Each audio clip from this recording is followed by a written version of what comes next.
Welcome, everyone. Welcome to Talks on Tuesday. I'm Chelsea Richens, and it's my turn to host. And I'm here with Barbara Solomon and Julie Stone and Mary Chase. And we have Renee Sugar joining us and Gordy Richens, who, if you don't already know, is my husband. Welcome, Cecilia Sams. Let's let her join us. Welcome, Cecilia.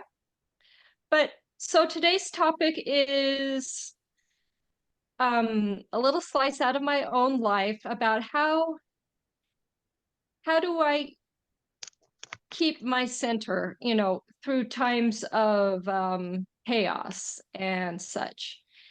And to start off with, I thought I would read a couple paragraphs out of Solomon Speaks that kind of spoke to me on this topic. And I'm going to read these two paragraphs in place of any sort of meditation. I just want this to kind of be a place of pause for us. And these sentences may speak to you in different ways, and that's the beauty of Solomon Speaks.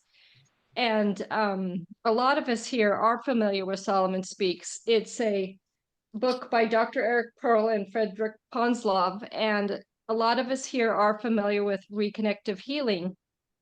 And a lot of us are also reconnective healing practitioners. And if you do want more information on that, we will have a link in our comments on our YouTube page, because we love to reach out and talk about reconnective healing.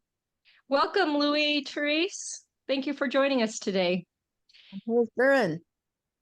Before I get started, I'm also want to remind us, and welcome, Darren, that we're going to be here for a half hour, and we'd like to just have you join in and pop in with any comments you have to the conversation, because it's just what we all bring to the table that is beautiful with these meetings. Okay, so I am going to read a couple paragraphs from page 170, the second and third paragraph of the chapter, We Create Every Second of Our Lives. It's our artwork.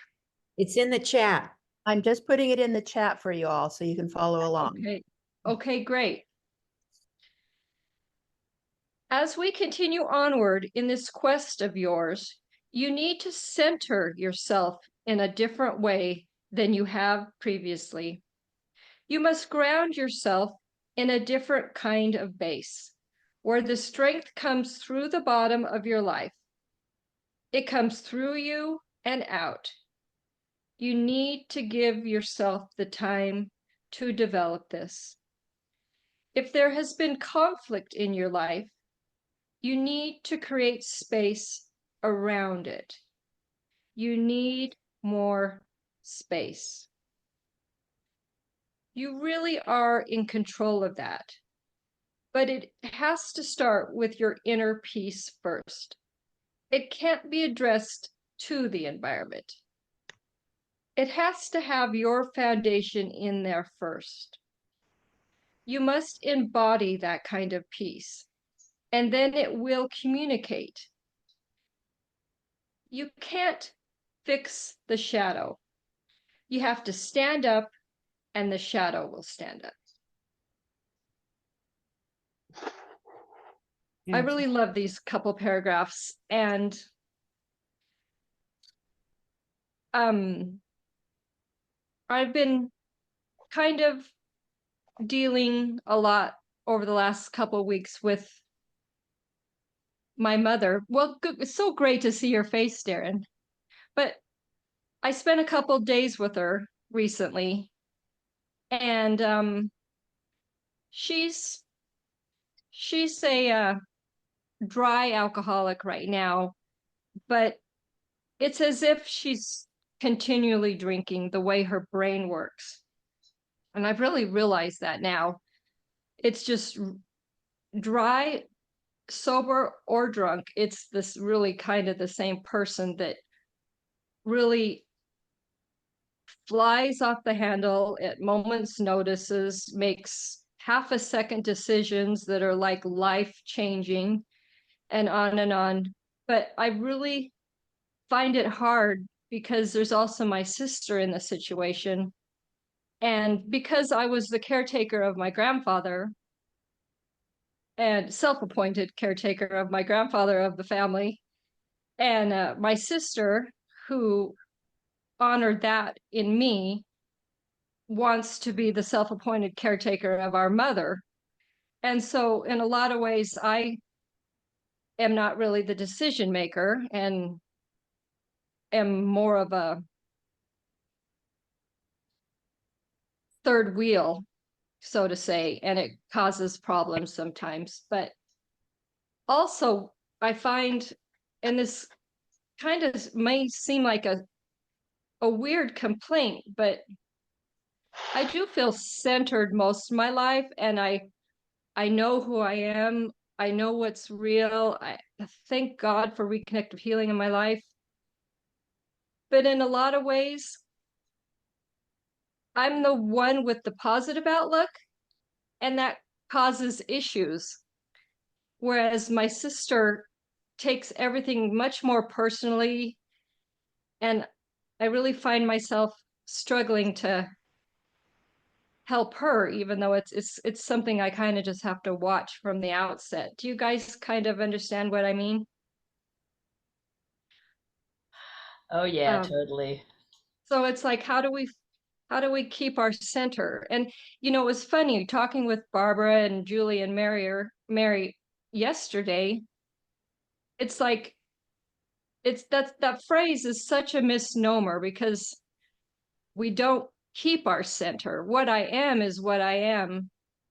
It's my mind kind of veers from there. So the center is always there. And in a lot of ways today, it's just like I'm just in this vehicle and sometimes I hit turbulence and it's bumpy and it just is what it is. And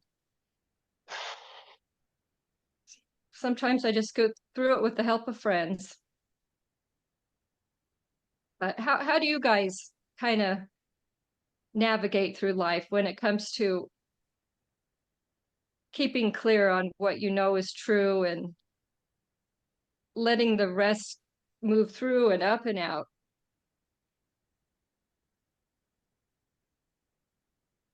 It's not easy. Um, it might be easier than it used to be for me, but it's almost as if everything is going just fine, um, I will find a way to get upset about something.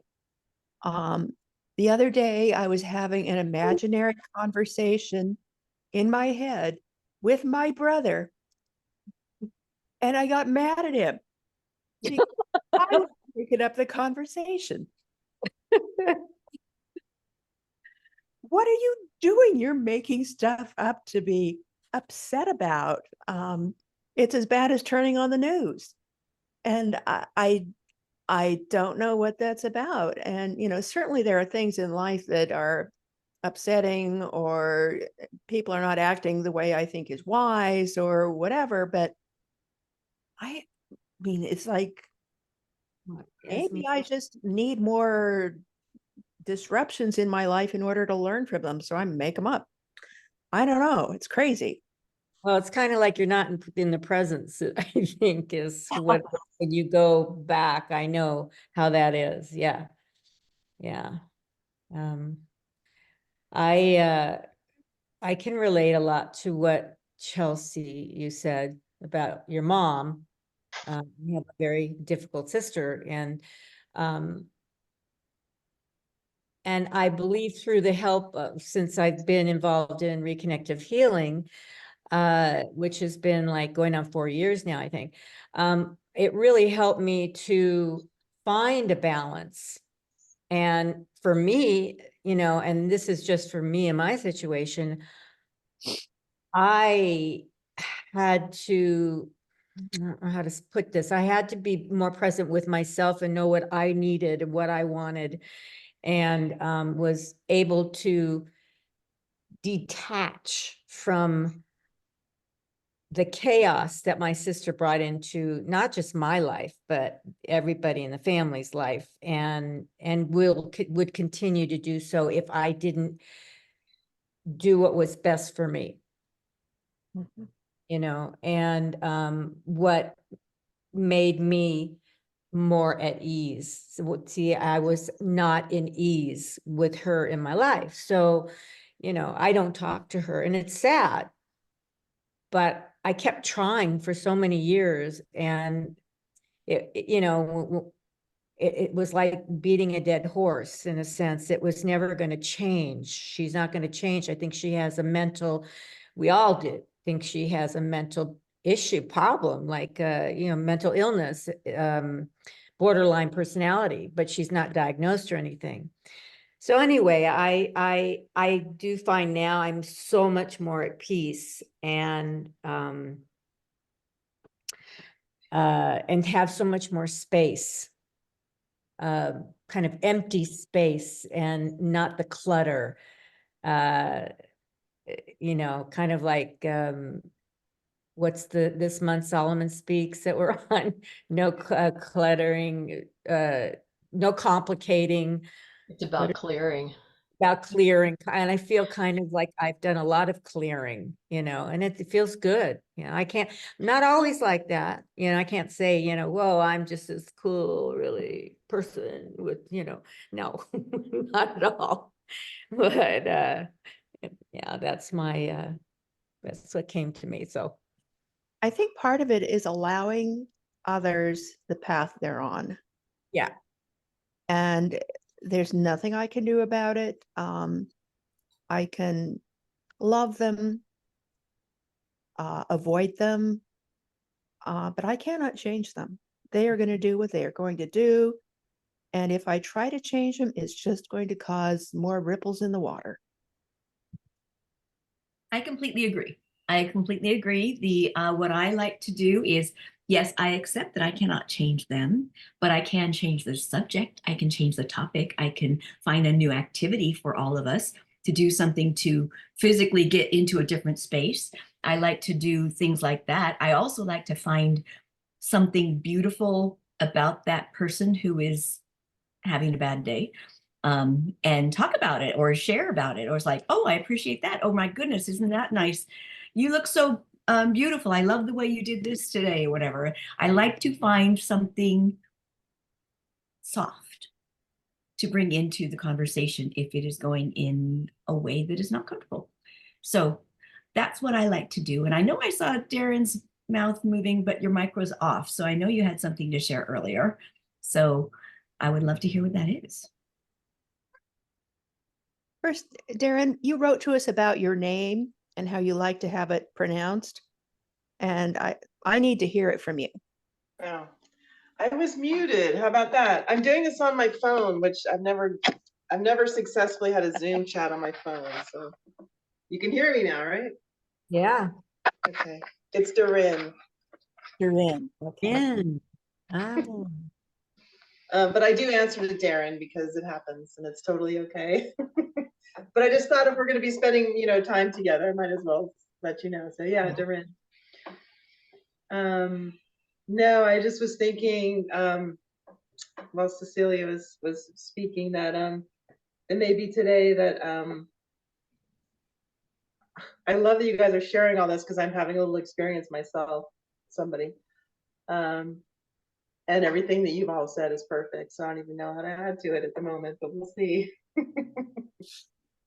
Well, I'll tell you, you are actually an inspiration to me, because I find when I start being judgmental, I think about Darin and how you've really made this a goal of your life, is to not be judgmental. And that brings me back and helps me.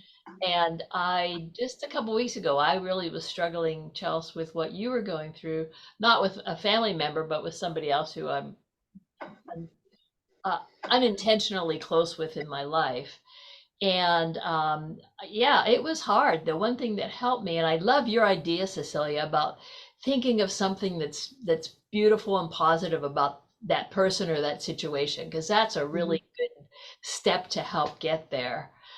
For me, it's knowing that this is temporary. This too will pass. And, I know it sounds so cliche, but it's true.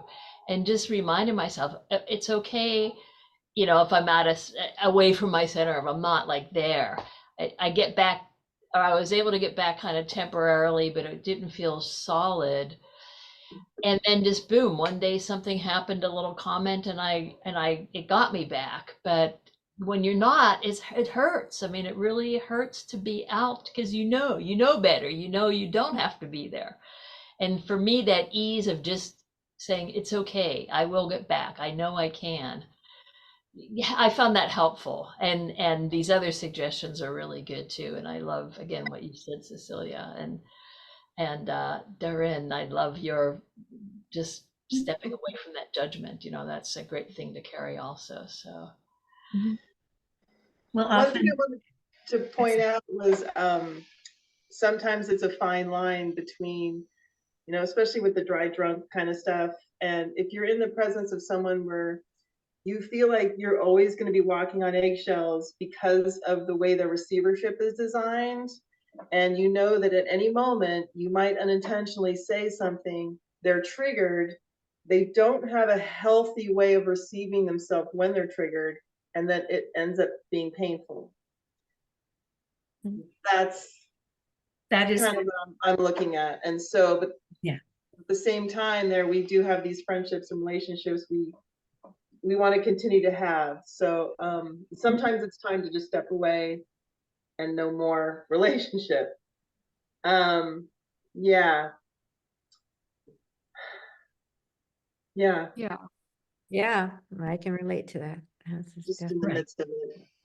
that could be the healthiest way. Absolutely. That's the best way. If you can't figure out what to do, take a walk, get out of the environment, get yourself into a space where you can have a clear head and you can find your own breath and have your sense of peace. And at the same time, when I am conscious of it, when I am clear-headed, I like to remember that we are all one and that person is me. So why am I behaving this way? And I put myself in their shoes and I try to understand, why am I behaving in this way that is so hurtful to me? So then I can find compassion for me and find a better way to communicate with me. So it's also that I like to do, because that person is me. Yeah. Yeah, I maintain that perspective all the time. Yeah. It's great to hear from you guys today and hear myself. I'm hearing myself today, y'all. yeah. It's so nice, especially when you're struggling a little bit with how to navigate somebody's receivership, shall we say. Yeah. Yeah. Somebody who they're not ever going to be interested in changing. Like I've said, my heart is open. We had a little bit of a rupture in our friendship. But it's just clear to me that this person isn't interested in, I'm not sensing in taking a look at themselves or changing anything on my behalf to help me out. So, right, there's always, I think that's pretty common. And then the good question to ask is, why do I insist on bashing my head against a wall and staying in that situation? So, yeah. And what do I need to do to feel better about this? And if it's walk away, that's walk away. And we do it because it feels so good when we stop.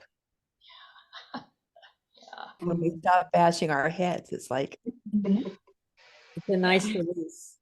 Yeah. I find books like this are really helpful. Just, this is Rupert Spira's Art of Peace and Happiness and Solomon Speaks. And just, in fact, it's funny, but I find just holding these books bring me some relief, it's like, and that softens things too. I am doing a lot of research right now on this medieval mystic, Julian of Norwich. And I've been reading her writings. She wrote them in 1300, but they're still so timely. that all shall be well, all manner of things shall be well. And she introduces that phrase with sin is behovely. And sin in those days in English meant mistake. Mm. And behovely is like necessary. These things are necessary to the growth of everybody involved in them. Even if I'm standing over here and I see someone else banging their head against the wall,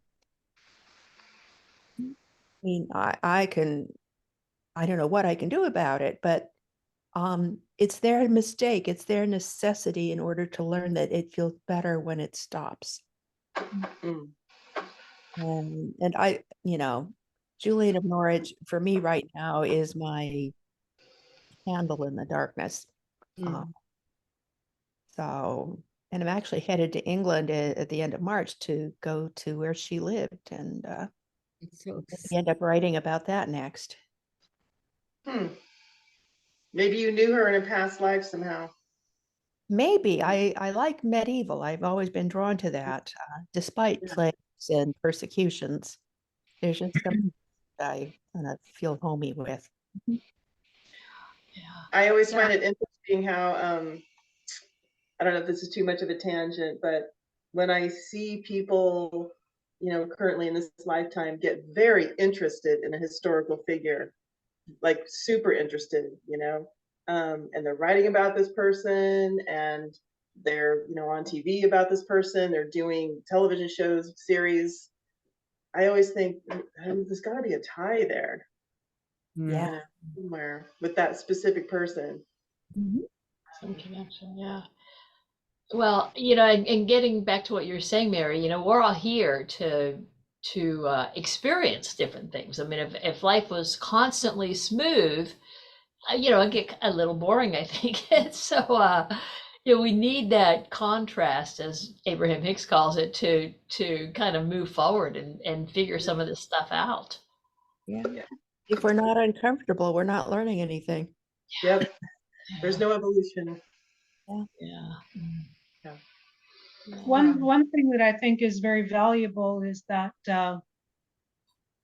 I'm reminded, or I have to remind myself, that it's really important how I'm treating myself along the way.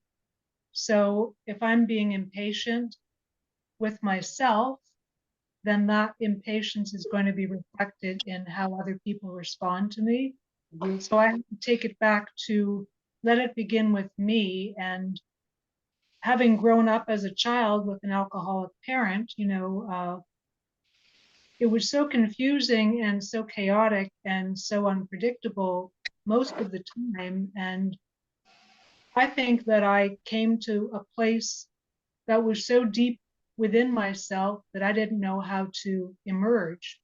And I stayed there for a really, really long time. And talking later in my life, like in my 20s, beginning to be with other people and listening to them share what they had to share was the way I opened the door to understanding what was happening inside of myself, because I didn't have I had no clue what was happening inside myself. Mhm. Because when you have the role of being the peacemaker and the responsible one and the one who's always on her toes so she can respond to sometimes some very difficult circumstances, you don't have time to think about where you are or how you are. Having that calm, centered place can be a gift in lots of different ways. But I also have to recognize, too, that I have limitations. And when I get to my extremity, sometimes I respond in ways that I kind of look and say, oh my goodness, where did that come from? We're Miss Calm, Cool, and Collected. Where the hell did that come from? Like, boy, you were really angry there. And that's fine. I have a right to be really angry sometimes. I have I have a right to express that. I have a right to say, no, this is not acceptable to me. So I'm just letting you know what works for me and what doesn't. And that's where I kind of come back to all the time. Okay, is this worth me upsetting myself over? You know, in the scheme of a day, in the scheme of this next 24 hours, is it worth me upsetting myself for 10, 20, 30 minutes, an hour, half the day, and wasting all this time getting into it? Usually the answer is no. I really like what you said, Renee, about the role of the peacemaker. And we take that on sometimes, but it goes deeper than that. I mean,